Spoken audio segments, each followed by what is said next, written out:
Dobar.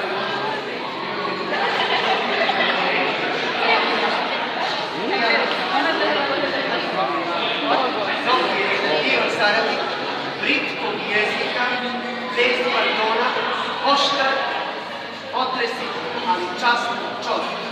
Zadovoljstveno izraženo. Čak i kad se ne slažemo, razumemo se, donosimo odluke koje su počeli